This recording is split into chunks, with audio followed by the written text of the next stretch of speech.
Hello guys, ఎప్పుడు గులాబ్ జామ్ చేస్తూ ఉంటామండి. గులాబ్ జామ్ ఎప్పుడు గులాబ్ జామ్ అంటే బోర్ కొడుతూ ఉంటుంది. అలా కాకుండా ఈ విధంగా కొంచెం డిఫరెంట్ స్టైల్లో, డిఫరెంట్ షేప్లో మనం ఈ విధంగా టేస్టీగా ఉండేటట్టుగా ఈ స్వీట్ని తయారు చేసుకోవచ్చండి. చాలా అంటే చాలా బాగుంటుంది. చాలా జ్యూసీగా, చాలా క్విక్గా తయారు చేసుకోవచ్చు. ఇంకా 4-5 డేస్ కూడా స్టోర్ చేసుకోవచ్చు.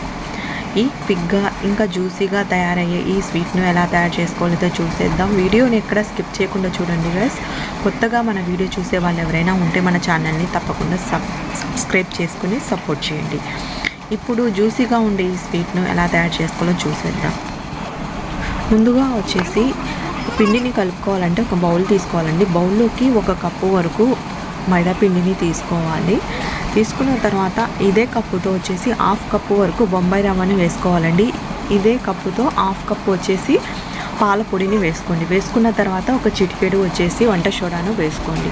వేసుకున్న తర్వాత ఇప్పుడు దీంట్లో నెయ్యిని వేసుకొని కలుపుకోవాలండి. నేను ముందు నెయ్యి అనేది వేసుకోలేదు, నేను తర్వాత కలుపుకునేటప్పుడు అయితే వేసుకున్నాను.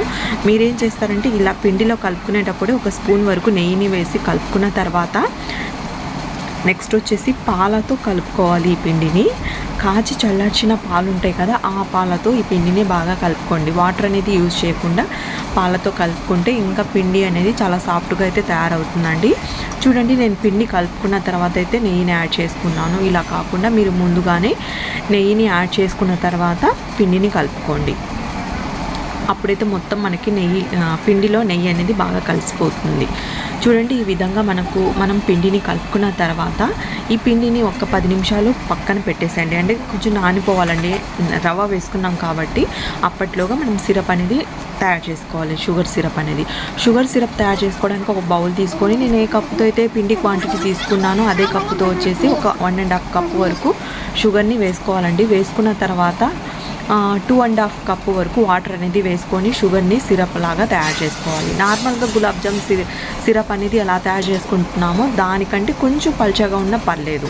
అలా అయితే సిరప్ అనేది తయారు చేసుకోవాలి. అలా తయారయ్యే సిరప్లో మనం కొంచెం ఒక 1/2 స్పూన్ వరకు యాలకుల పౌడర్ని అయితే వేసుకోవాలండి. కొంచెం కలర్ కోసం వచ్చేసి ఫుడ్ కలర్ని వేసుకోండి. అది ఆప్షనల్ అండి, స్కిప్ చేయొచ్చు, నో ప్రాబ్లం. నేను ఇక్కడ వచ్చేసి కొంచెం రెడ్ ఫుడ్ కలర్ని యాడ్ చేసుకున్నాను. వేసుకొని కొంచెం ఈ షుగర్ సిరప్ అనేది మరిగించుకోవాలి. మరిగిన తర్వాత ఇప్పుడు స్టవ్ ఆఫ్ చేసేసుకోవాలండి. షుగర్ సిరప్ అనేది చల్లారకుండా ఉండేటట్టుగా చూసుకోండి. మూత పెట్టేసి పక్కన పెట్టేసుకోండి. అంతలోగా ఇక్కడ మనకు పిండి అనేది నానిపోయింది. మళ్ళీ బాగా ఒక్కసారిగా పిండిని ఒక 5 నిమిషాల వరకు బాగా మరి మెత్తగా అయితే కలుపుకోవాలండి. చేతితో బాగా కలుపుకున్న తర్వాత ఈ విధంగా సాఫ్ట్గా అయితే తయారవుతుంది పిండి అనేది. ఇప్పుడు ఏం చేయాలంటే ఈ పిండిని బాగా రౌండ్ షేప్లో తయారు చేసుకొని మనం చపాతీ పీట అనేది పెట్టేసుకొని పిండిని ప్రెస్ చేసుకుంటూ మనం రోల్ ప్రెస్ చేస్తూ ఉండాలండి. అంటే చపాతీ చేసుకుంటాం కదా, అలా చేసుకోవాలి. అలా చేసుకోవాలంటే మరి పల్చాగా అయితే చేసుకోకూడదండి. చూడండి, ఈ విధంగా కొంచెం థిక్గా ఉంటే సరిపోతుంది. అంటే కొంచెం మందంగా ఉండాలి. మనం వీటిని పీసెస్ లాగా కట్ చేసుకోవడానికి కొంచెం మందంగా ఉంటే సరిపోతుంది. మీరేం చేస్తారంటే మీరు ఈ విధంగా కాకుండా రోల్ లాగా, అదే రౌండ్ గుండ్రంగా షేప్ ఉంటుంది కదా, బాల్స్ లాగా, అలా అయినా చేసుకోవచ్చు అండి, నో ప్రాబ్లం. ఈ విధంగా అయినా చేసుకోవచ్చు. ఎప్పుడు మనం గులాబ్ జామ్ అంటే రౌండ్ షేప్నే చేస్తూ ఉంటాము. ఈ విధంగా కొంచెం డిఫరెంట్గా ఉంటుందని ఇలా ట్రై చేశాను. ఇప్పుడు దీన్ని వచ్చేసి మనం ఈ విధంగా స్క్వేర్ షేప్లో వచ్చేసి కట్ చేసుకోవాలండి. చాక్ ఉంటే చాక్తో కట్ చేసుకోవచ్చు, లేకపోతే పిజ్జా కట్టర్ ఉంటుంది కదా, దాంతో అయినా ఈ విధంగా స్క్వేర్ షేప్లో కట్ చేసుకోవచ్చు. చూడండి, పీసెస్ అనేది ఇంత లెంత్ అయితే ఉండాలి, అంటే ఇంత మందంగా అనేది ఉండాలి. ఈ విధంగా ఈ లెంత్లో ఉండేటట్టుగా పీసెస్ని కట్ చేసేసుకోవాలండి. చెప్పాను కదా, రౌండ్ షేప్ కావాలి అనుకుంటే రౌండ్ షేప్ అయినా గులాబ్ జామ్ షేప్ అయినా చేసుకోవచ్చు. చూడండి, ఈ విధంగా మొత్తం షేప్స్ని కట్ చేసుకున్న తర్వాత ఇప్పుడు డీప్ ఫ్రైకి సరిపడినంత ఆయిల్ అనేది వేసుకొని హీట్ అయిన తర్వాత ఆయిల్ అనేది సిమ్లో పెట్టేసుకొని ఫ్రై చేసేసుకోవాలండి. మనం ఎక్కువ హీట్ అనేది పెట్టుకున్నాం అనుకోండి, పైన వచ్చేసి గోల్డెన్ కలర్ వచ్చేస్తుంది, లోపల పచ్చిగా అయితే ఉంటుంది. అలా కాకుండా సిమ్లో పెట్టేసుకోండి. ఫ్లేమ్ అనేది అడ్జస్ట్ చేసుకొని వీటిని వచ్చేసి బాగా ఫ్రై చేసేసుకోవాలండి. చూడండి, లోపల వరకు మనకు మంచిగా అయితే ఫ్రై అవుతాయి. అప్పుడు మనము బేకింగ్ సోడా కూడా వేసుకున్నాం కాబట్టి మంచిగా అయితే పొంగుతున్నాయండి. ఇలా పొంగితేనే మనకు మంచిగా సిరప్ అనేది లోపల వరకు అబ్జర్వ్ అయితే అవుతుంది. ఇలాగ ఫ్రై చేసుకున్న వెంటనే వీటిని తీసుకెళ్ళి షుగర్ సిరప్లో అయితే యాడ్ చేసేసుకోండి.